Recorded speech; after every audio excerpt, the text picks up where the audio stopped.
Hello and welcome to the Secrets of Healthful Motherhood Summit. My name is Vera Stepina, and I'm happy to introduce you to another amazing guest. Her name is Margie Warrell. She is with us today all the way from Australia, and Margie is an internationally recognized leader in human potential.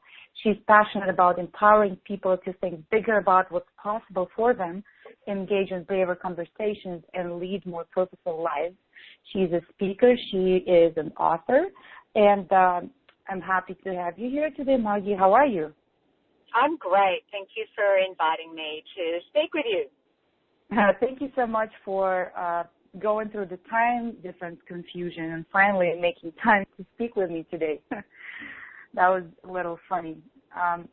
So before we start, can you tell us a little bit more about yourself? What inspired you to do what you're doing now?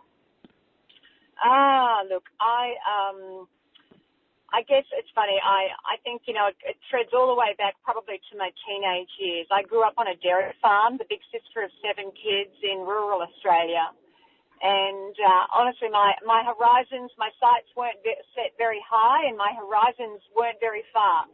But I've always had a sense of adventure and a passion for making the most of every opportunity and of life itself. And so through my early 20s, I went to college, studied business, traveled a lot around the world. And in my late 20s, after working in the corporate world for a few years, just decided that it wasn't where my passion lay. And I was starting to have children or starting to think about having a family. And so I just really got clear that what I wanted to do was to really help people get past all of the internal blocks that keep them from creating lives they love. And so I went back to college, studied psychology, then trained as a coach, and it's sort of, there's a lot has happened since then in as far as speaking and writing books. But I just always felt called in this direction. That is an amazing story, especially going back to college after. Not in your 18, 19 years old, but, later in your life. I think it's always harder for everybody.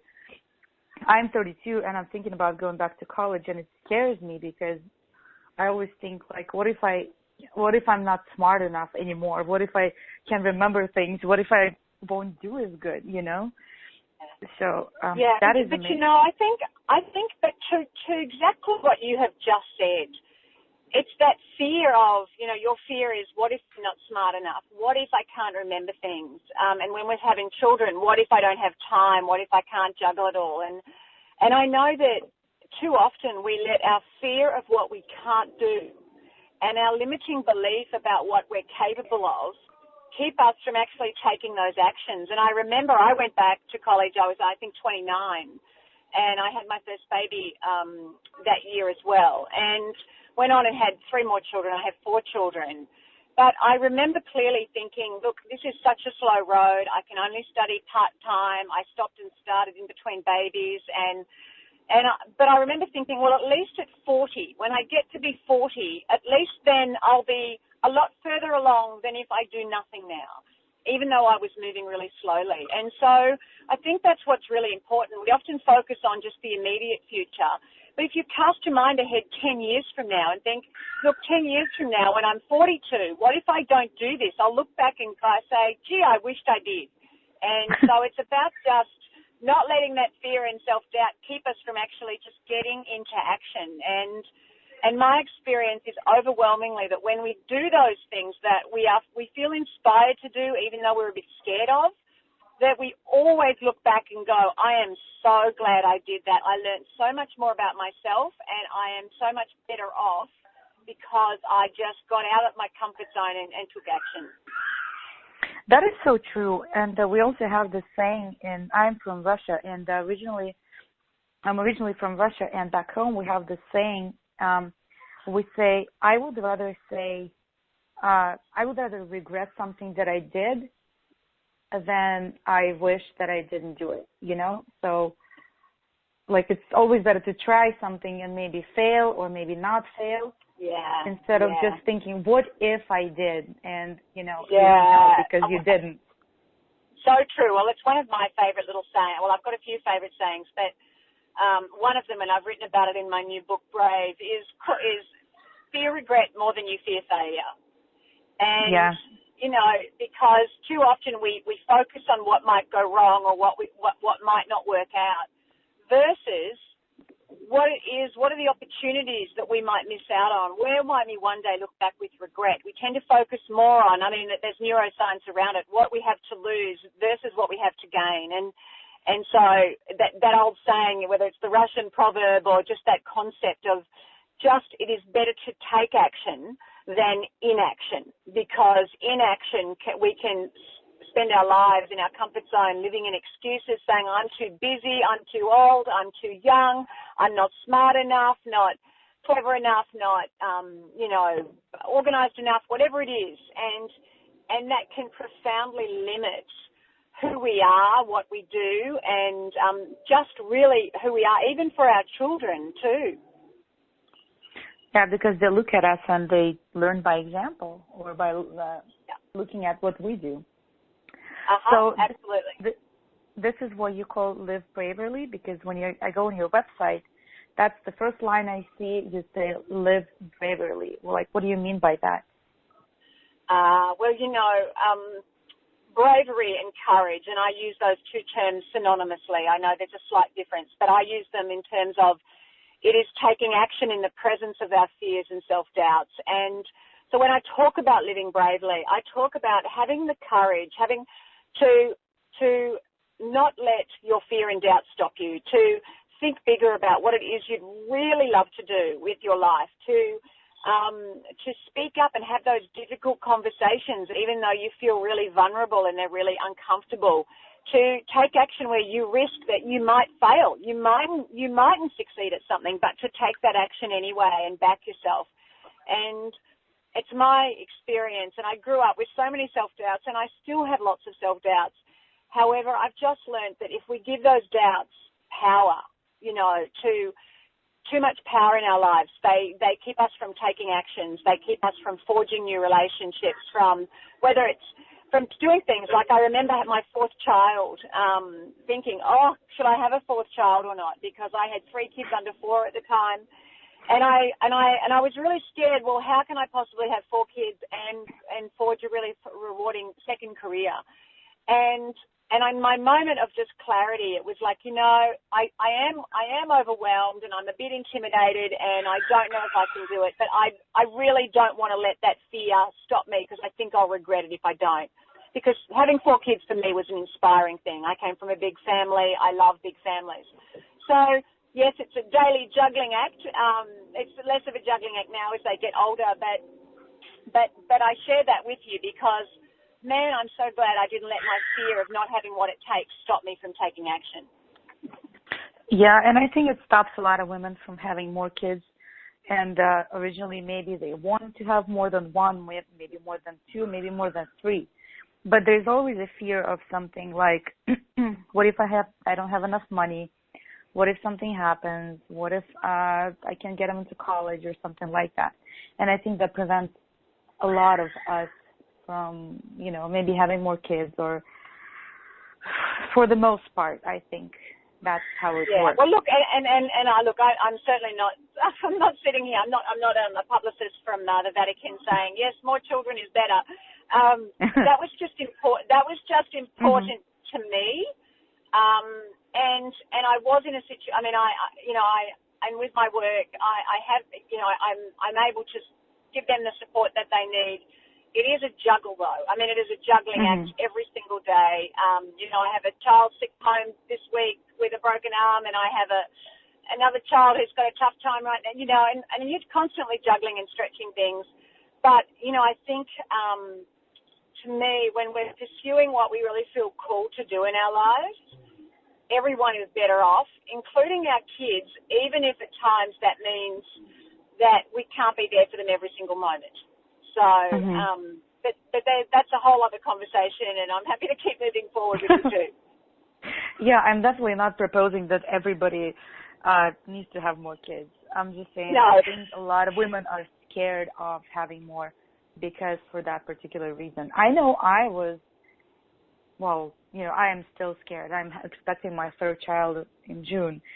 And it's the unknown that scares me because I don't know how it's going to be. I don't know.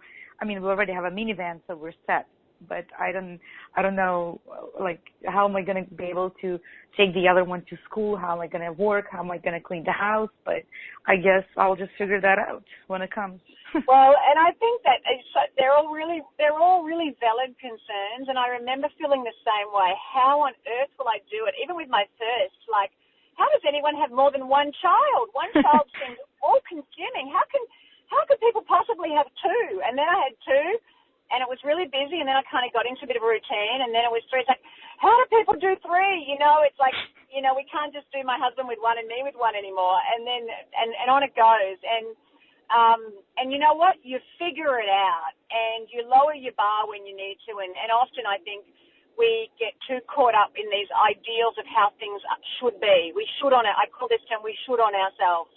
And I say, never should on yourself. Like, oh, my children should be in fresh, clean clothes every day, or my house should be really tidy, or my nails should always be done, or I should always have, you know, a beautiful gourmet meal on the table, or, you know, there's so many shoulds we have versus what is it that's really, really important to me, what truly matters, and to focus in on the things that truly matter most, and let go this pressure we put on ourselves to be perfect and to live up to some idealized expectation of the perfect mother or the perfect wife or the perfect, most gorgeous woman, and to just be okay with good enough is good enough. And you just basically answered one of my questions I was going to ask you about perfection, as we always try to be that superwoman, super mom, super whatever, I don't know. Like, we want to be everything to be perfect. And I cannot agree with you more. You have to decide for yourself what's good enough and what's good enough for you and your family. Because, you know, we always get pressured by society, by friends, by neighbors, by whoever parents, because everybody has their own opinion about how you should be doing things. And it's not always it's not always the same how you feel about it. Yeah, absolutely. That's so true, and that's something I've actually written a lot about that, and I'm sure anyone that's listening can jump onto my website, my blog, or just kind of Google my name, and whether it's Mother's Guilt or Forget Perfect, I've written and spoken a lot about these things in TV interviews and elsewhere, and I do think we are so hard on ourselves. We are our own worst critics. We put more pressure on ourselves than anybody else does. And as women, we often compare ourselves to other women. Oh, I wished I was as fit and trim with a six-pack of that woman. I wished I kept a house like that woman. I wished I was as organized or as smart or as, you know, we're constantly comparing ourselves. And often when we do that, we diminish ourselves. And that's where it's so vital to really run your own race. Don't compete. Don't even be in a race. Just focus on who are you at your best. And forget what everyone else is doing. And when it comes to parenting kids, forget what everyone else is doing. What works for you and for your children and for your family unit? It's not what everyone else is doing. And just get all that pressure off your back, because we created ourselves in our own mind. And yes, there may be people, whether it's our mother-in-law or our mother or our sibling, our sister or friend, saying, "Oh, you haven't done that yet." You know what? That's about them. That's about what their value set is. That's about how they feel about things. Don't give that the power to determine what you will or won't do. Do what works for you, because otherwise we live our lives in bondage, really held hostage to other people's expectations and keeping other people happy. And so when we talked about living bravely is about you forging your own path, making up your own rules, what works for you, and living on your terms. And if that sometimes ruffles feathers or incites criticism or whatever the case may be, so be it. But really just living what is really true for you. That is very true. And you mentioned mommy guilt, and you've written about it a lot. Here's an interesting fact. When I was gathering ideas for my telesummit, for the theme, for the main topic, what I'm going to focus on, I've asked my mommy friends, my groups on Facebook, everywhere. I did a little survey, and I asked one single question. I asked them, what is one single thing that you struggle the most when it comes to motherhood? And I would say about 85% of the answers were mommy guilt. Is that we always feel guilty about something, whether if it's we have to leave children at home and go to the gym, or maybe get our nails done, maybe we have to, or we want to go out with our girlfriend for a cup of coffee. We always feel guilty, like we shouldn't, like we don't deserve that. And I think every single mother out there, even though when she thinks I'm not a good mom, because I think at times we all think that, I think everybody deserves that and do something for themselves, do something nice, take care of themselves.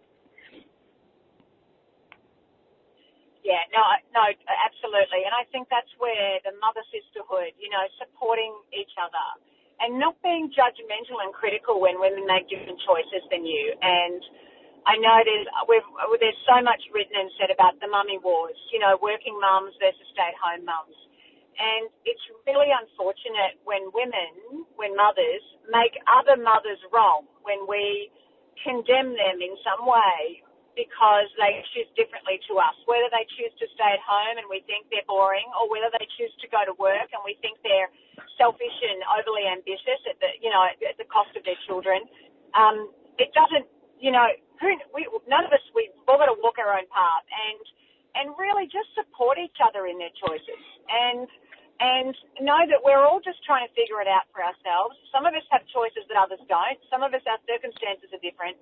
And I think that when it comes to guilt, not letting other people make you feel guilty, but certainly knowing who am I at my best. And, me at my best is someone who gets out and exercises regularly. Me at my best as a mother, as a human being, is someone who spends time with girlfriends and gets out on a girls' night every couple of weeks or month or whatever it is. Me at my best is having some time away from my kids just to get my nails done or whatever it is. What does it take for you to be at your best as a mum? And often that is you not being with your children. And I have no doubt at all that I'm a better mum for my kids because, particularly when they were younger, when I wasn't with them all the time, I appreciated who they were so much more, and I enjoyed my time with them when I wasn't with them all the time. And, that's just my personality. We're all different, and I'm not making anyone else right or wrong. But I think that's just so important. Don't be tough on other mums when they choose differently than you. Yeah, and I think this is what partially makes us feel so guilty is that when we can actually enjoy ourselves when we're not with them. I think that what makes us feel guilty, like, oh, I can be myself and not have my kids with me and I still feel good. Yeah. Yeah. So my other question I was going to ask you, so you grew up with 6 siblings. I know you had a family, you were 7 kids. And I would assume that you always had to fight for your parents' attention. How was that? Sorry, could you just say that again? Yes, so you grew up in a family with 7 kids. And yep. Did you ever have to fight for your parents' attention? Yeah, it's interesting, that one, because I know for so many parents today, we talk about having one-on-one time with each child and feeling really guilty if we're not giving each child enough attention. And I think because in my home growing up, I rarely did one-on-one time with my parents. I think when I went to the dentist once every year or so. And, I never, my parents didn't read to us at night. They just didn't read to us. That's just how it was. That they never read to us at night. But I didn't know there was anything wrong with not having someone read to me. My dad would tell us stories quite often, and that seemed to be cool. So I think that I never felt worse off because I wasn't getting a lot of attention. I think I got the attention when I needed the attention. And you know what? I think if anything, you sort of become a little bit more independent if you're not being sort of having someone there all the time just focused on you. I had to stand on my own 2 feet. And so for me, there was nothing damaging in being from a big family. I remember being resentful a few times when Mum couldn't drive me places because of my younger siblings, and being a bit resentful about that. But, you know, that's just life. I think teenagers can get resentful about all sorts of things. So I'm certainly... and so I know for my own kids, you know, I have a lot more one-on-one time with my kids than my parents had with me. But I know for sure I don't beat up on myself that, I haven't had one-on-one time with so-and-so because, you know, they're just getting on with things and they're happy and it's good. But I do think it's important to be very intentional as a parent in creating just quality time with your children, period, and turning off the devices and being fully present to them when you're with them. Well, I think that is so true. I had a sister, and my parents had to work all the time. My mom was in medical school, and my dad was studying, and he was working. So I don't think we actually got that much one-on-one time with them either. I remember that I was in childcare since I remember myself. So it must have been 3 or 4, I don't know, from like 8 a.m. till 6 p.m. And then there was dinner, bedtime. I don't even think, you know, we probably read a book or something, but it definitely, I don't think it's the same for everybody. And I think different routines and different traditions are different for every family. So having more kids doesn't necessarily mean that you cannot be as bonded with them, right? Yeah, no, well, I certainly don't believe that's right. The other thing that I think is important in terms of just our kids is, I mean, do they feel unconditionally loved? And regardless of what they do, and, you know, you could have 10 kids or you could have one child, but if your kids feel like the love's conditional, it's only if I be really good, it's only if I produce these brilliant marks in my school report and I, you know, get into law school or, you know, excel in my music or whatever it is, I think that's when, you know, kids can grow up with this lack of feeling loved and lovable, that it's conditional on what they do versus they are just loved, period, no matter what their behaviour. And that doesn't mean we don't discipline. That doesn't mean we don't discipline them. Absolutely not, because that is an act of love. But I think at the core of it, do our children feel absolutely loved to the core of who they are for simply just being who they are? Yeah, and I think a lot of it is to actually get down to your kids and do stuff with them, not just get them another toy or get them into a soccer class or a ballet class or, you know, just do things with them. I think this is something that we are losing these days a lot. Yeah, well, and I think that comes back to the shoulds I was talking about. When everyone you know's children are doing extracurricular, you know, classes for math, and they're learning another language, and they're doing swimming, and they're doing an instrument, and they're doing, you know, whatever different array of sports and extra classes on it too, you know, it puts a lot of pressure on us to be doing the same. I'm like, my gosh, you know, my kids can't do that yet. We've never done the music lessons, and they're not doing extra math, and they're not doing, and we can kind of panic, like, you know, what are they missing out on? And I think it's hard when everyone around you is doing that. You can feel like that's what you should be doing, and that's where it takes guts to go, you know what? We're not doing that. I'm just not doing that. I'm not buying into just because everyone else, because it kind of feeds on itself and it becomes insane. And obviously in the US culture, there is so much pressure on parents and then in turn parents on kids to be excelling at everything and to be strong at multiple different activities.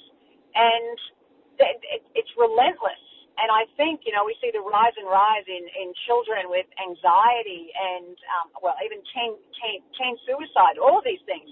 Why is that? You know, it's because I think they live in this pressurized environment, and that's why it's so vital as parents not to perpetuate that and let them be kids, let them hang out, let them be unproductive at times, not all the time. But I think there can be a real danger in constantly just, hey, you've got to use every spare minute to just sharpen this and sharpen that and hone that and be better than the others. It's a competitive place out there. Yes, it is. But let them just be human beings and be kids. Yeah, and I can set my own example. I used to feel very pressured into putting my child, my 5-year-old, into some kind of a sport because, well, obviously everybody else around me does. You know, they all do basketball and baseball and football and soccer. And I keep asking Ivan, I say, Ivan, do you want to do soccer? No. Do you want to do basketball? No, I don't want to do basketball. It made me feel like I was failing or I was doing something wrong. So it took me a while to accept that he is a person, you know, his own person. He's not into team sports, and he just doesn't want to do it. And I'm like, I'm not going to pressure you. So if you don't want to, I can't make you.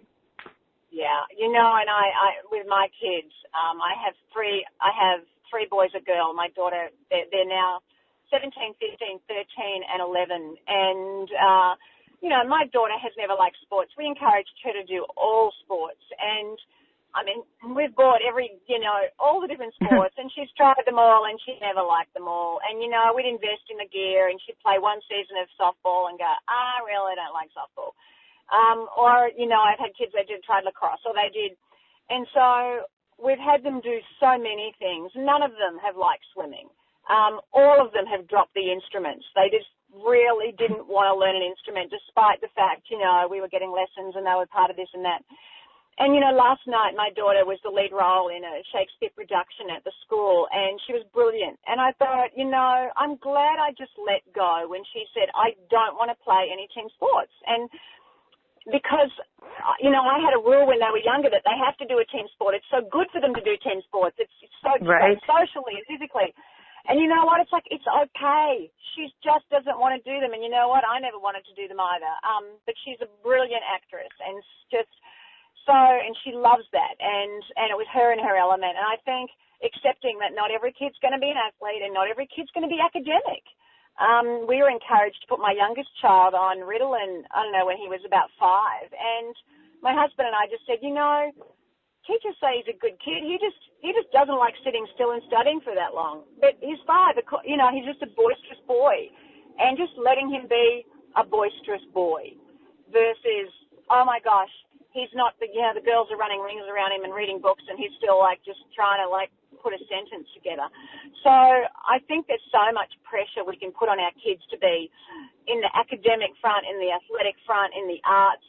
Just not all of them are going to, you know, but let them expose them to everything and let them make some of their own choices, make those choices too, because I think otherwise you can end up with really unhappy kids and a lot of stress in the home too. Yeah, and unhappy kids means unhappy parents who feel like they failed something in their life.